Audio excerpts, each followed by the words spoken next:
барлықтарына сәлем достар, сіздермен болған мен Нұрлан.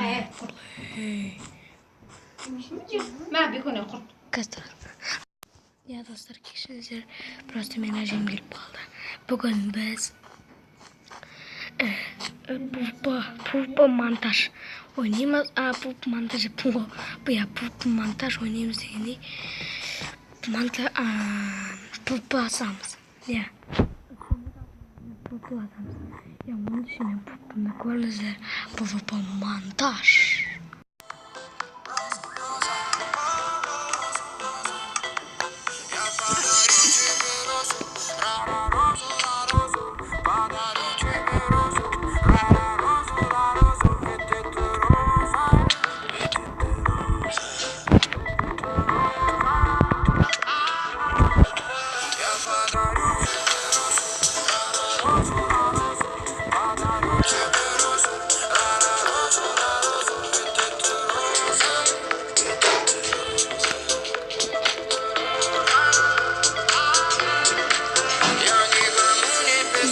Таких вот искренних строк, она по сути моя, за нее на все готов. Я подарю тебе розу, курим папиросы, ты не любишь этот воздух, ты ведь портит розу. Подарю тебе розу, курим папиросы, ты не любишь этот воздух, ты ведь портит розу. Подарю тебе розу, розу, розу, подарю тебе розу.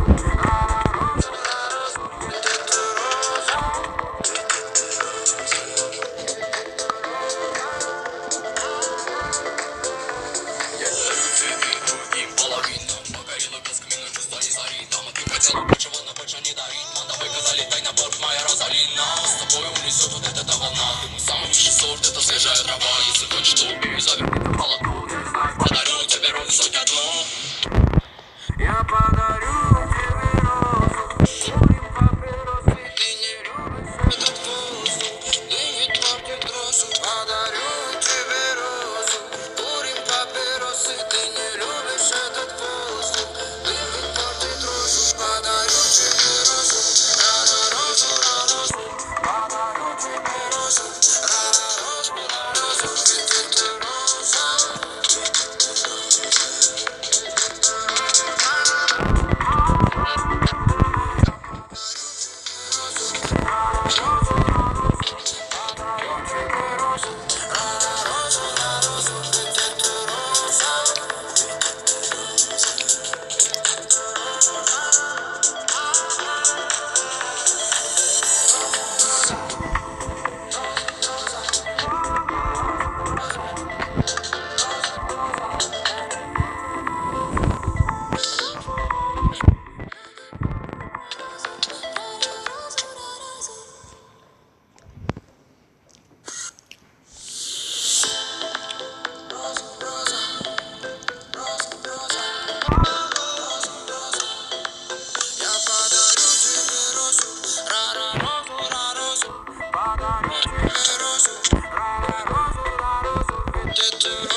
Таких вот искренних строк, она по сути моя, за нее на все готов. Я подарю тебе розу, курим папиросы, ты не любишь этот воздух, ты ведь портит розу. Подарю тебе розу, курим папиросы, ты не любишь этот воздух, ты ведь портит розу. Подарю тебе розу, розу, розу, подарю тебе розу.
dostlar, sonra videosu bakmayı unutmayın.